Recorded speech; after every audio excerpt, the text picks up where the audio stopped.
Hey there, the offseason is off to kind of a slow start, but we've got some things to talk about. Jake Meyers, Framber Valdez, Alex Bregman, and Kyle Tucker are topics we'll discuss tonight on this offseason edition of Locked On Astros.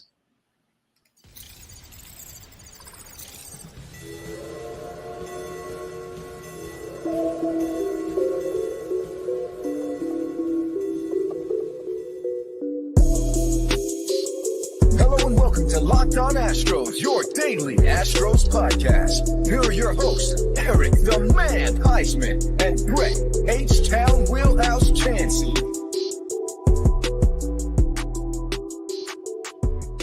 We are Locked On Houston Astros, and we hope that you join us for a daily Locked On Astros podcast. My name is Eric Huysman. You can find me on Twitter at Eric Talks Stros. Find the show at Locked On Astros, your team every day. Brett, where can I find you at?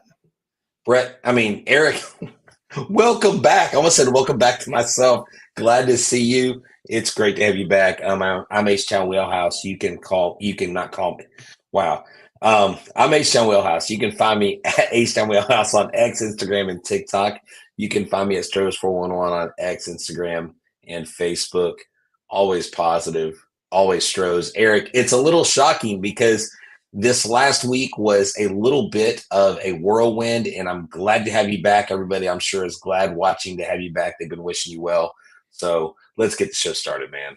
Yeah, I'm just able to kind of start walking around by my without a crutch right now. So, the reports of my death has been gradually exaggerated, but so I'm just now in recovery mode. I get my ACE wrap off tomorrow, and I get to see what the damage actually looks like. But guys, thank you for making Locked On Astros podcast your first listen every day. Whether it's on YouTube, go and subscribe to us. Go and make us your first listen on Apple, Odyssey, Spotify. Wherever you listen to your podcast, check out the Locked On Astros podcast. And today's episode is brought to you by FanDuel. Make every moment more. Right now, new customers get a $150 in bonus bets with any winning $5 moneyline bet. That's $150 if your team win. Visit FanDuel.com/lockedon to get started today. So I know that the Astros offseason has been kind of slow outside of Joe Espada being hired as the new Astros manager. But Aaron Nola did get a massive deal with the Phillies. We'll talk about where it ranks in terms of starting pitchers nowadays, what they're getting paid, AAV, and how's it going to potentially affect Framber Valdez extension, or maybe is his next contract once he comes up as a free agent. Also, Jake Meyers. There's been a lot of chatter that he's on the trade market, and that would make a little bit of sense because you can't play everybody. So if you can use some of your assets to get to strengthen one of your weaknesses, then go ahead and do that. But something that I've heard out of New York, not necessarily out of Houston, but is they want to trade for Kyle Tucker. That is the silliest thing. Why would we trade Kyle Tucker to New York? Unfortunately, the Astros did lose somebody to New York, the Mets. It's Chris Gross.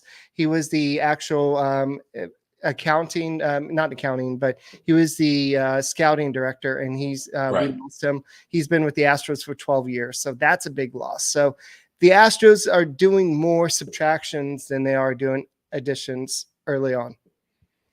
Yeah, and, you're going to see the additions. You're going to see that this 38-man roster turns into a 40-man roster here pretty soon, and we'll see who that is. It is interesting. We'll get to Jake Meyers later on. And I think for all intents and purposes, everybody's off to a slow start this offseason. I know there is talk about guys like Brandon Woodruff, who's actually not even really going to pitch most of 2024, but he's an interesting name. Are people going to go after him because maybe he comes in at a discount? Would the Astros entertain something like that? I don't think they would because they've got Garcia and McCullers supposed to come back. Why would you want a third pitcher coming back mid-season? But then again, why not? This championship window is not closed, and so some of the things we're going to talk about today is going to hinge on what is not only best for the club. I know what the fans want. I know who the fans want to sign, but what gets your club from point A to point B? And point B is simply extending this window. The competitive window is not closed next year. The Rangers didn't shut the operation down, contrary to popular opinion on social media and the social media GMs out there from the Rangers side of it. They've just completely crushed the Astros, and the Astros are done, and they apparently don't play baseball anymore. Not true, okay? The Astros have plenty. Dana Brown has time to work. He is working all off season. And like you mentioned, we'll talk about Jake Meyers because that's not something that I hit on while you were gone.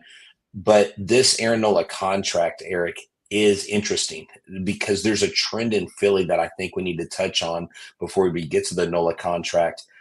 Something that the Astros haven't been able to do, but Philly has been able to do with 3 of their key players. I guess you're saying that they're actually signing for team-friendly deals or less Yes. They can possibly get with other teams. And we heard Exactly. that was talking to other teams, but he actually just he wanted to stay with the Phillies. And we've seen the Phillies almost get to the World Series this year. They were in the World Series last year. They lost it to the Astros, but then they almost got there this year.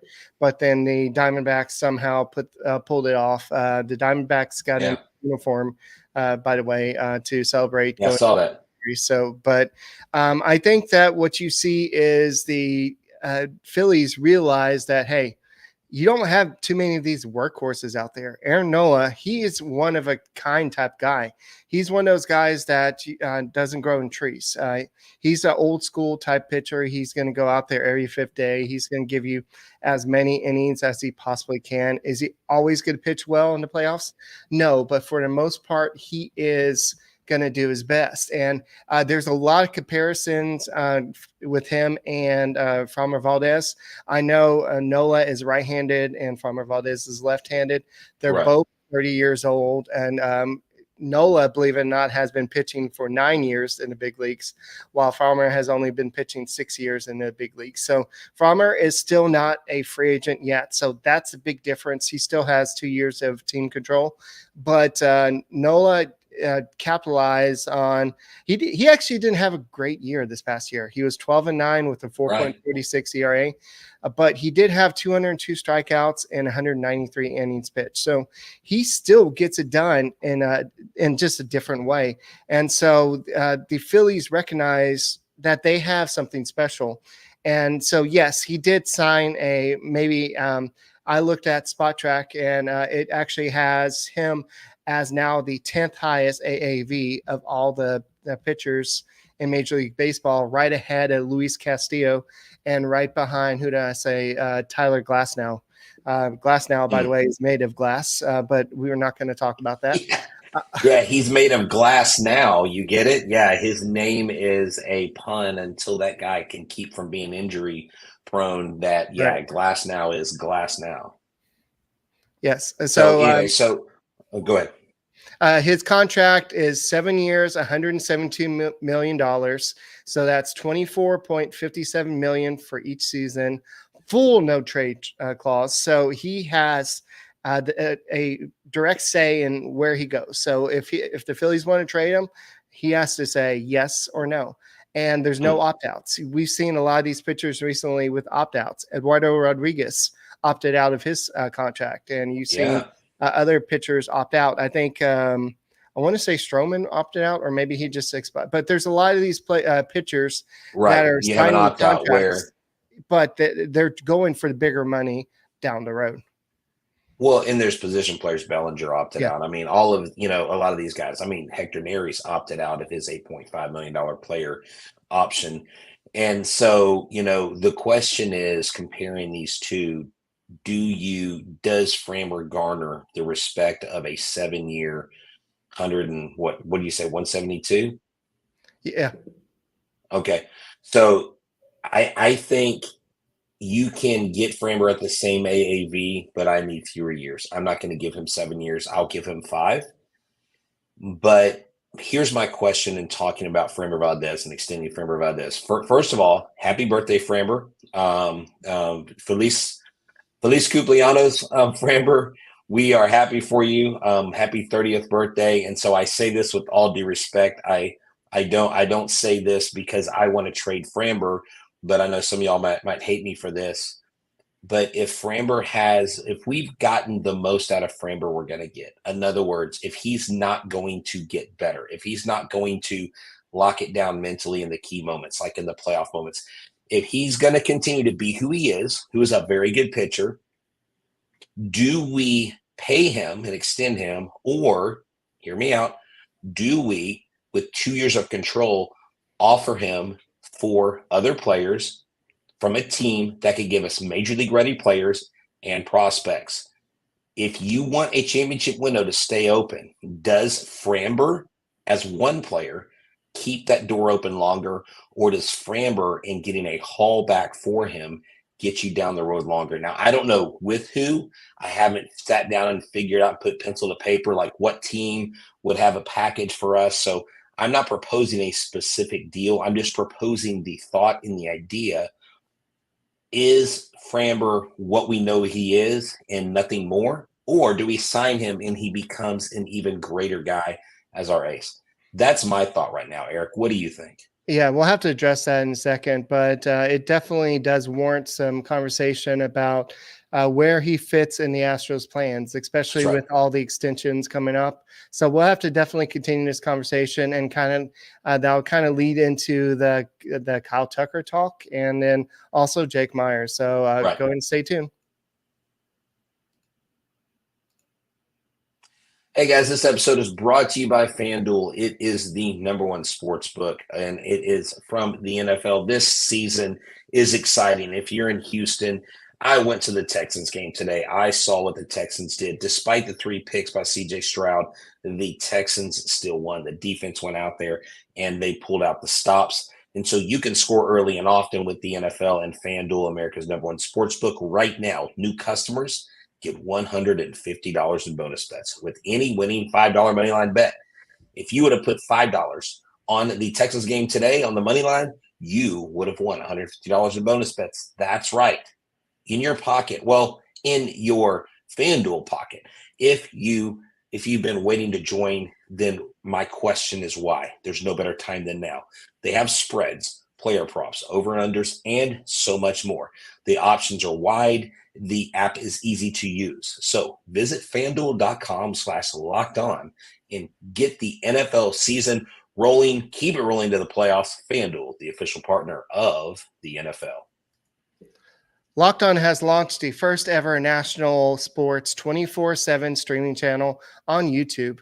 Go ahead and subscribe to Locked On Sports Today. It's here for you with 24/7 covering the top sports stories of the day with local experts of Locked On, plus our national shows covering every league. Go to Locked On Sports Today on YouTube and subscribe to the first ever national sports 24/7 streaming channel. All right, so Eric, I would like to know. I mean, trading Framber, do you understand the angle I'm coming at? I'm not saying I want to trade him, but do you think that's a reasonable thing to think about? Because you can't sign everybody, you know? Right. Well, the Astros have a limited budget if they're going to stay under the CBT. They don't have the prospects anymore to make a big blockbuster trade. So you're very limited in what you can do. The only thing you could possibly do is trade something from your major league roster. We heard whispers about Dana Brown doing that this past trade deadline, possibly trading either Chas McCormick or Jose Urquidy, somebody to bring you a major league return back, somebody that you can help you at the major league level. Hector Neris, he is now the top right-handed reliever on the market right now. And the Astros probably don't have the money to bring him back. There's a whole bunch of holes in the bullpen to fill. There's possibly a hole in the rotation. There's a backup catcher you need. I don't think they're going to address really I would say the outfield a lot. In fact, sounds like they want to trade Jake Meyers. There's been a lot of discussion out there about trading Jake Meyers. And for a while there last year, Jake Meyers looks like he was the guy we all thought he was. He was playing a lot. He plays great defense, and he almost played just as much I think he actually played more than Chas McCormick at one point. But I think that what Jake Meyers offers somebody is a potential, because we really don't know what this guy is capable of if he stays healthy and is given everyday playing time, because Dusty Baker or whoever's managed him before has not given him that everyday playing time. And Yeah, I think with the everyday playing time, we all remember Miles Straw, and thank you for that trade. That trade, and I know we all remember part of that trade, but Yainer Diaz was the little known name of that trade, and we got Yainer Diaz. So James Click, I know a lot of us don't give this man a lot of respect, but to get Yainer Diaz back as kind of a throw-in piece, I think that was great, and he's going to be our catcher of the future. So that means we don't have to really throw out a lot of money at somebody like a Salvador Perez or somebody like that. exactly. So someone's asking. So Framber made this last year $6.8 million. He is one of the contracts that the Astros tendered, and he's estimated in his third arbitration year to get 12.8 million if they agree to arbitration with him. And so that is where we stand with that. Wheelbite's asking a good question, or actually makes a good comment. He says they're going to have to up the CBT amounts if teams keep handing out bigger and bigger contracts. That's interesting. That is a really solid take that I've never really thought about. If these contracts continue to go up, especially with this amazing, crazy contract that Shohei Ohtani is going to sign, it's rumored to be around $512 million. I mean, Eric, you're talking about a guy getting 40 plus million a year for 10 years. Okay. Right. And yeah, the CBT is incredibly limiting for teams. It's funny, the league in one breath doesn't want you to underspend, but then when you overspend, you get penalized. Well, do you want them to spend money or not? And I understand the competitive balance tax, but I'm sorry, when you're moving teams like Oakland to Las Vegas and they don't have jack crap on the field really to compete, I mean, come on, dude, you got to raise the CBT. You got to I think the penalty's a little too stiff. Of course, the players agreed to it, so they're kind of locked in for how many every years this CBT is. But there's a lot of decisions that they're going to have to make. You mentioned Jake Meyers, Eric. Jake Meyers, I think, has like 1.7 WAR. Jake Meyers actually has value as a major league outfielder. He rates well as a defender. If you can get his bat back to where it was before he got injured, he offers you a valuable piece, a guy who has playoff experience, a guy who like came up through the minor leagues, hit the cover off the ball.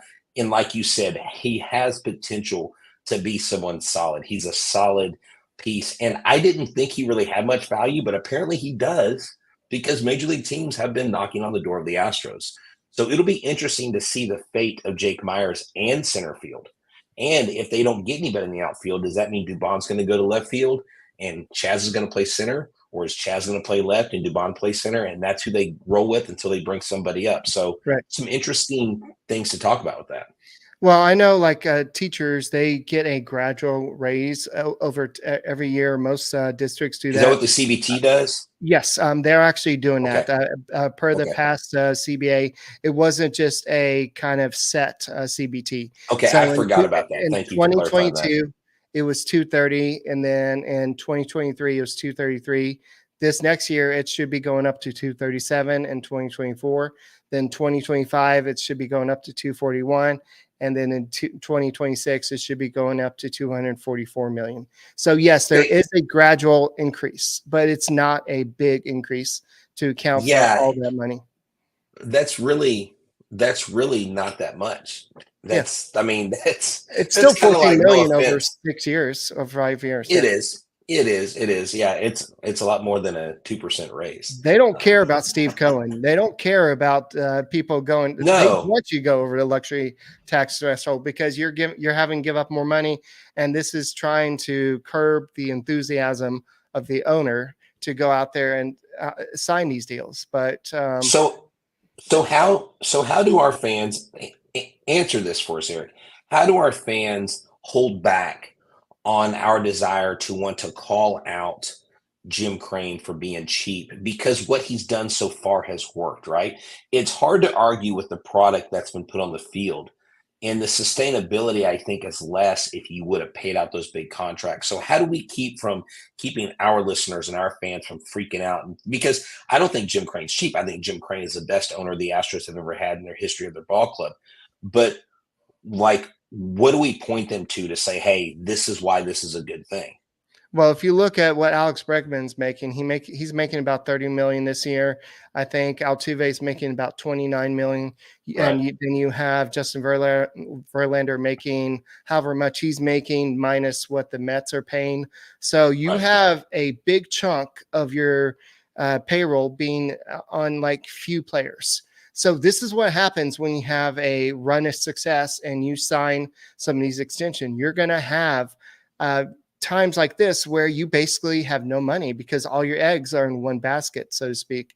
And so you're going to have to piece together and be creative. Like we've heard Dana Brown say, you have to be creative and you have to go out there. So no, Jim Crane has not been cheap. He's made executive decisions. He's made smart decisions over what players to offer contracts to and what players not to. We've seen George Springer. He was the life of this franchise, and they were able to let him go because there's probably some type of rift there, but also he was probably wanting more money than the Astros thought he was worth. Carlos Correa, same way. He probably was over-evaluating himself. And yes, other teams have paid him that, most likely the Twins, but other teams were willing to give him that much money. So I think what Jim Crane has done is he's chosen who he's given the money to, and we'll have to talk about that in a second because he's going to have to choose who he gives the money to now because he's got a lot of players up for like Jose Altuve, Alex Bregman. These are not just back of the bench type guys. These are your core lineup pieces, and they both could be gone next year after this year if you don't pony up and try to extend him. I think Jose Altuve, there's a good shot that he's retained. Oh, yeah. But I'm not so sure he stays. About Alex Bregman. So we'll have to talk about that soon. Hey guys, Locked On has launched the first ever national sports 24/7 streaming channel on YouTube. Locked On Sports Today is here for you 24/7, covering the top sports stories of the day with local experts of Locked On, plus our national shows covering every league. Go to Locked On Sports Today on YouTube and subscribe to the first ever national sports 24/7 streaming channel. So Eric, within this talk of Bregman and Altuve, and you have like Kyle Tucker talk. These are guys. Tucker is one of the guys that is arbitration eligible, this year, and so you have a list of players. You have Tucker, you have Valdez, you have Dubon, you have Urquidy. You have McCormick, Abreu, and Garcia that are all up for arbitration. And, Tucker, he made $5 million last year. Valdez made 6.8, and it looks like they are projecting Tucker to get 12.6 million. They're projecting Valdez to get 12.1 million. And then with Dubon and these other guys, Dubon is actually projected to get 3.1 million. Urquidy is projected to get 3.5, and McCormick, it doesn't give me a projection on his. He's projected to get 3.1.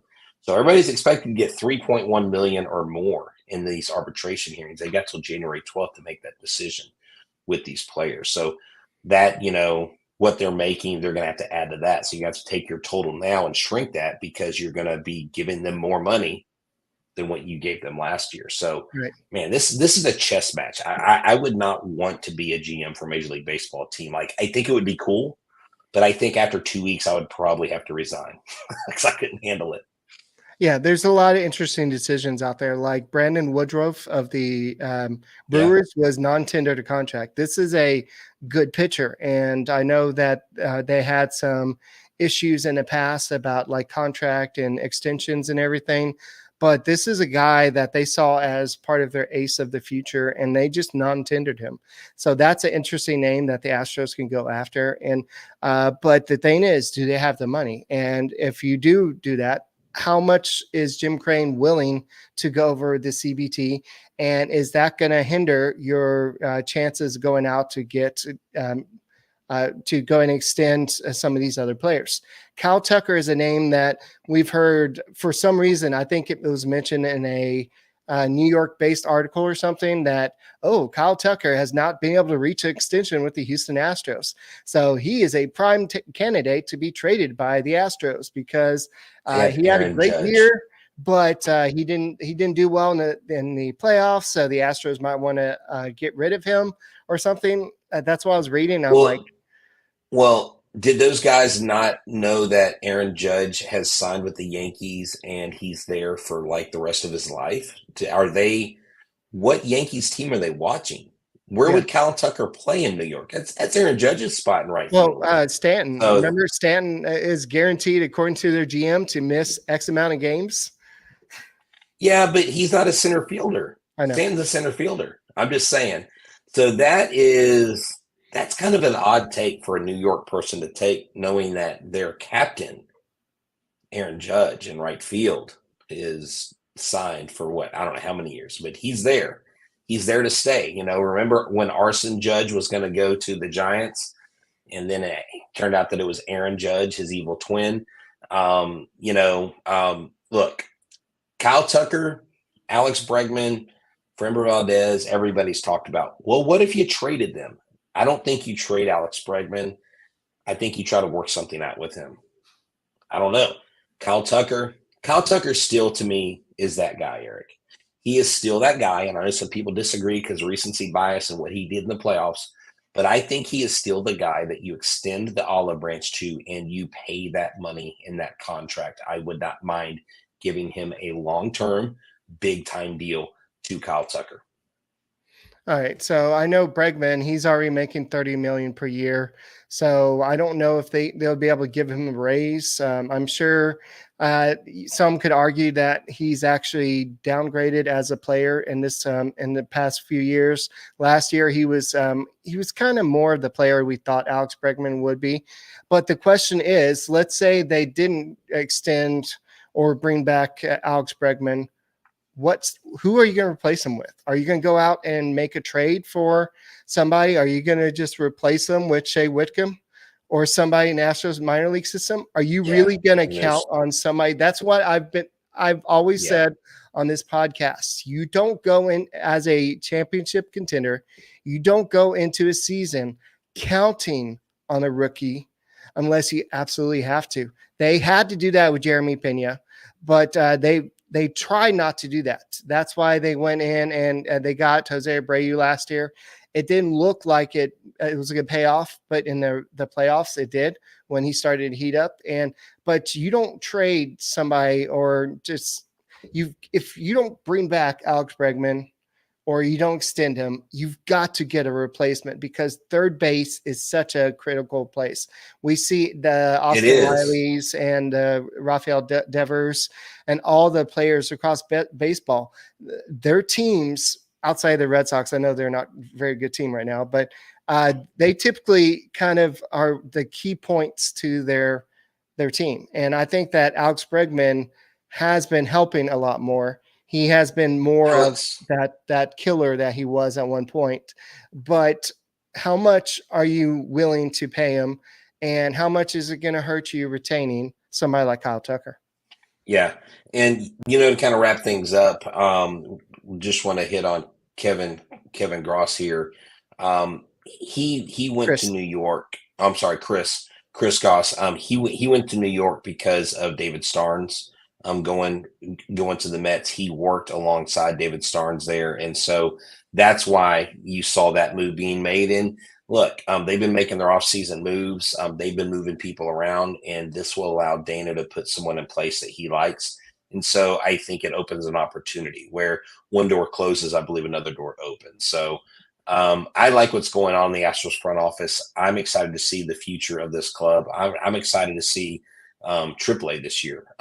We'll be getting out to Space Cowboy games this year, just like last year, even more so, and interviewing hopefully more players. So we'll get to see what the future is in Sugarland coming 2024. And I know that Dana Brown has this scouting history, and I just don't want him to spread himself too thin and be like, okay, well, I'll go ahead and be the VP of amateur scouting as well, and just go ahead and try to take on that. But I'm sure he's going to get somebody who he trusts, maybe from the Braves organization, somebody who he's worked with at the past, because they need to. The Astros farm system is not great right now. It has some key pieces. It has some pieces that could help the Astros in the near future, but it needs to be rebuilt. And, the longer they stay in competition, they're going to use those pieces as trade bait. And so they need to rebuild from within. And the best way to do that is through the draft and through an international draft. And that's what the Astros have done so well over the years. Yeah, exactly. Well, Eric, this has been a great show, dude. It's so good to have you back, dude. Great team. Just glad to have you back. Glad to have you off the IL. Let's go win another World Series in 2024. I'm H-Town Wellhouse. You can find me wherever you get your socials. You can find him at Eric Talks Stros, and you can find the show at YouTube. And to make sure you subscribe to us, become an everydayer, and check out that Locked On 24/7 channel. It's amazing. It's really cool. Featured sports stuff every single day. The only 24/7 channel on the planet.